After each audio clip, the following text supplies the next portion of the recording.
Let's go. We got to talk about Bo Nix. This guy might actually be pretty good. I mean, first thing, I love Sean Payton on the first Bo Nix kind of rep here. You motion out the running back. I love it. It makes life easier on your QB. The corner stays out on the running back, so it makes you believe it's going to be some variation of zone.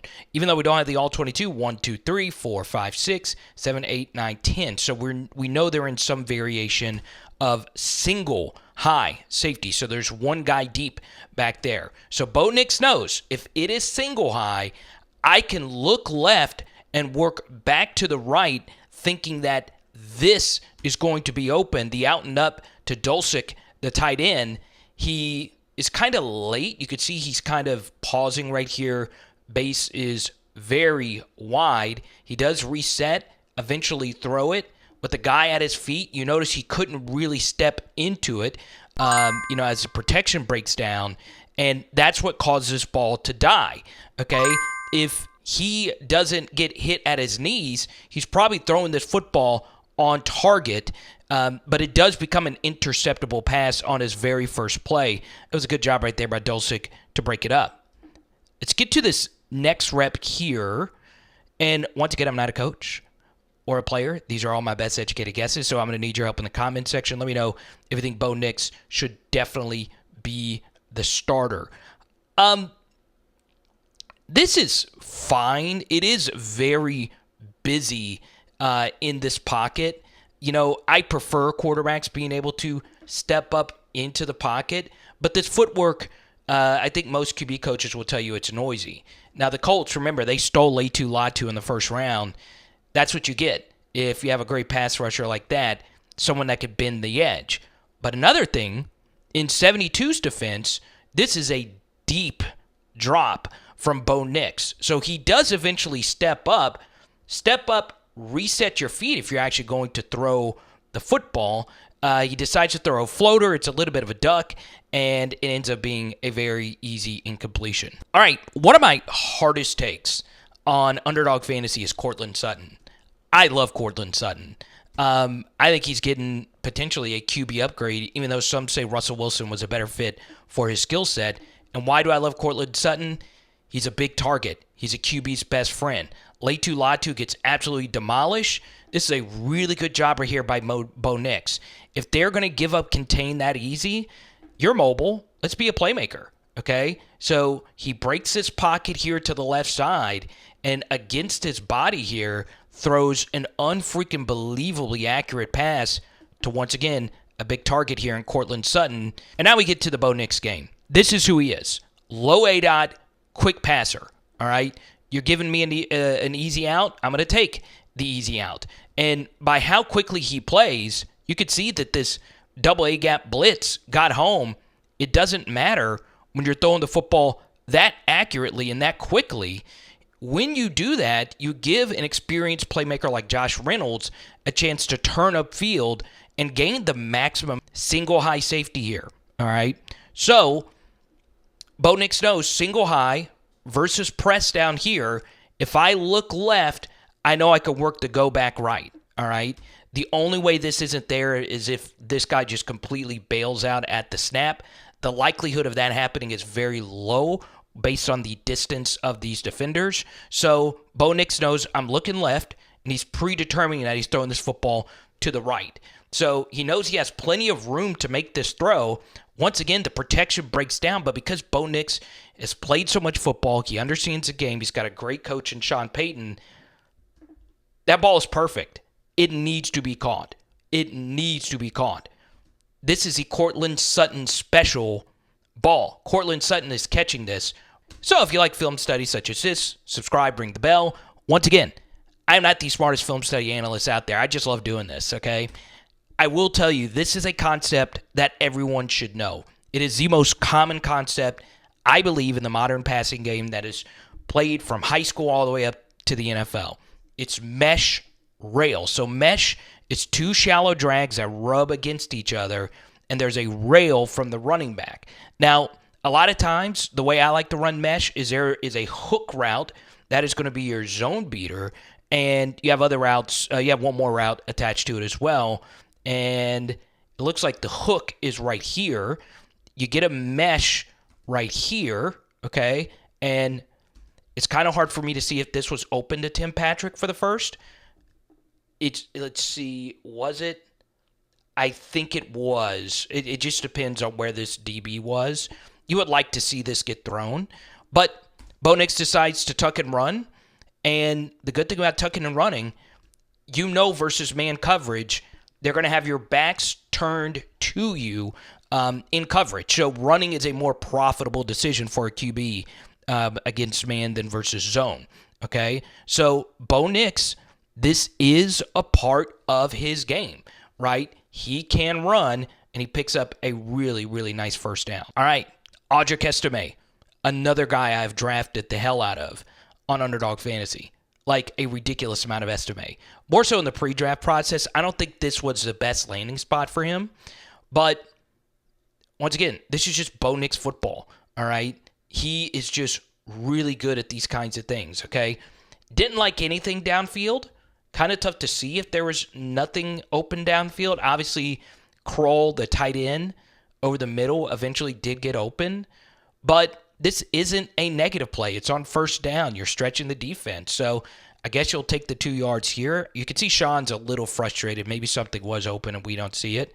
Also love the Jordan 11s. So you would normally associate this play with the other quarterback, right? Anthony Richardson. This is a QB design run all the way. All right. And when you're playing Bo Nix, you're not really accounting for that because it's not really his game. This is just excellent stuff. If they're running a lot of man coverage, which the Colts have been doing, run misdirection as well. And if they've been giving up contain like the Colts edges have been giving up, take those contained yards. They are free, right? There's no handoff. There's no throw that needs to be made. It's a relatively turnover-worthy play. And if you were to just look at the short passing game, Bo Nix is the best quarterback in this class. I mean, it is ridiculous how quickly he is able to read the intermediate. And look at this, okay? Once again, RPO action. If you like this throw, take it.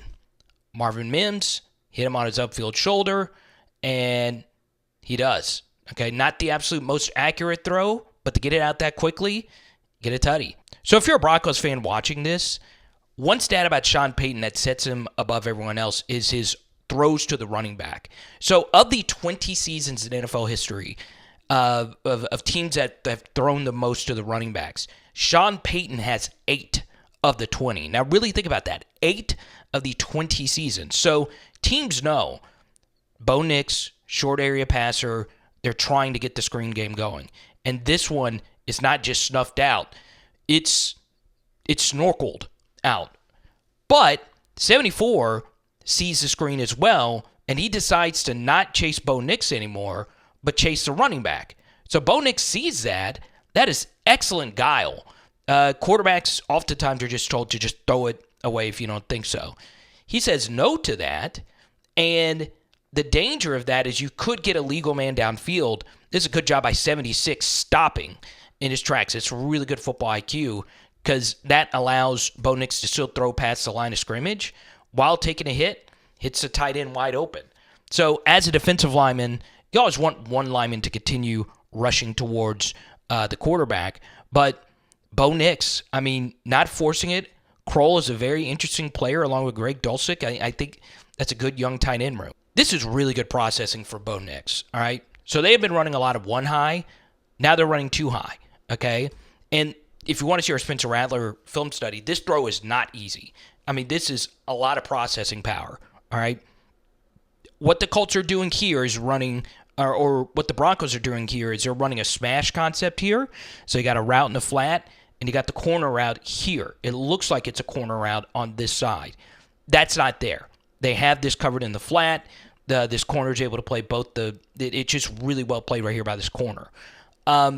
Sure, eventually you can work back and hit this for a few yards. But Bo Nix says, no, don't want to work the smash. I do want to step up in this pocket and hit the in-breaker in a tight-ish window. That is really, really good processing by Bo Nix. But this is where it needs to get cleaned up just a little bit. right? Sean Payton's going to have running backs back there and tight end chips to help out with the pass rush. The footwork is a little sloppy, and this could have been done quicker, okay? Bang, bang, feet could have been set, and this ball be out. And, he's kind of throwing on the run. We've seen this a few times. And it's behind the receiver. So I'm in a giving mood. I want to give out some stuff. I already gave out a Broncos card to a viewer, to a Broncos fan. Shout out to, I believe, Garrett. Garrett. Shout out to you, man. You got yourself some Broncos memorabilia heading your way. I want to send another Broncos card. Let's see what happens here. Okay. Obviously, this wasn't the best piece of quarterbacking in the world. Okay. One thing I will say, and different quarterbacks are taught different things. It is a little alarming how far back Bo Nix can get in his drop. Okay, I feel like he can climb just a little bit quicker. Why is my alarm going off at 1:15 in the afternoon? That is weird. But please correct me if I'm wrong, QB coaches. I feel like he could step up a little bit sooner. And right here, he kind of steps up into pressure. But you see the accuracy. He sidearms this ball to, once again, not necessarily his upfield shoulder, but he does give his receiver a chance to cut back and make a play. This does end up being a really good open field tackle. And this is kind of sort of the same thing, right? You're stepping up, kind of stepping into the rusher here, okay? They are just bringing 4. And let's see, you could just kind of stop here and make this throw, all right? But instead you kind of run into the pressure. But I want you to see this arm angle. I don't know how he fit this in. I mean, look at this. My goodness gracious. Bang. Bo Nix, you dirty animal. That was gross. Made it tougher than it needed to be, but nice positive gain. The issue, though, is we don't always want that throw, all right? It was inbounds. So we've got to hurry, get to the ball here, and now you're snapping with the clock moving with no timeouts. So not the best awareness, not the absolute worst. You still have a chance here. This is a good read. Just throw it up, see if your guy can make a play. You just got to make sure that this isn't interceptable. And guess what? It was, okay? When in doubt, throw it away. Take the 3 points. All right. I think one thing people get wrong about the quarterback position are the half beats, right? You can watch Anthony Richardson film study from the same game, and he has a tendency to be a half beat late on his throws, okay? This is ridiculous. Absolutely ridiculous. Bo Nix is deciding to throw this football right now. Okay, once again, does have a tendency to drift, but if you're throwing this quickly, it really doesn't matter. Okay, so once again, backup defenders, you're not, this guy's probably making this tackle if he's an actual pro, but like Coach 30 says, he pisses down his leg. Man, Davis's mom is going to be so mad at 33. And 87 right here, Davis Sills, I think that's a West Virginian. All right, so this is the Sean Payton offense. If he could throw to the running back 30 times a day, he would. Short, quick passes, okay? They finally get a screen off. They finally get the football in their most explosive running back's hands. Jaleel McLaughlin is definitely a target, more so in full PPR leagues, but you see the explosion. Sean Payton sees on 3rd and 3, they've been running a lot of man-under principles, okay? So we want to give Bo Nix a man-beater. Also, one thing to keep in mind for all you football fans, defensive coordinators love blitzing in this middle-tier area because a sack could knock you out of field goal range. There's a lot of equity in getting a sack. It could, knock 3 points off. So you want to get something out that is relatively quick. So essentially, the Broncos run a screen and roll, right? Vele, the rookie, comes over here, and he sets a screen for McLaughlin, and it is really hard in man coverage to pass this off. It's too hard for 37 to just pick up this guy. And as you can see, 47 decides to go under it, and Vele does a really good job of not touching him at all. All right? So it's not a pick. Did he indeed pick him? Yes, but legally. All right? Did not touch him. This is as good as you're going to see. All right? So Bo Nix sees that linebacker fall down. He knows McLaughlin's fast as you know what, and he just has to loft this thing up. Okay? Now, could you have placed that ball any better? Probably not. And you want Jaleel McLaughlin getting these touches because he can make people miss and fall forward. It's a really good job. Once again, Bo Nix, low sack rate, unbelievable accuracy, one of the highest completion percentage QBs you'll find. Okay? Getting it out quick, here to your tight end, getting a few yards. All right, so before we get to this last rep, let me know, do you think Bo Nix is going to start every game this year? Comment below. This was really impressive. But like we said in all the other, preseason rookie film studies, a lot of this was against backups. And everything is just that much harder when you're going up against starters. It's just that simple. Okay? And, man, it's just ball location. This one wasn't the best. Bo Nix would like to have this one back. But, man, this was really good. And I wasn't a big Bo Nix fan when he was coming out, but I am a huge Sean Payton fan.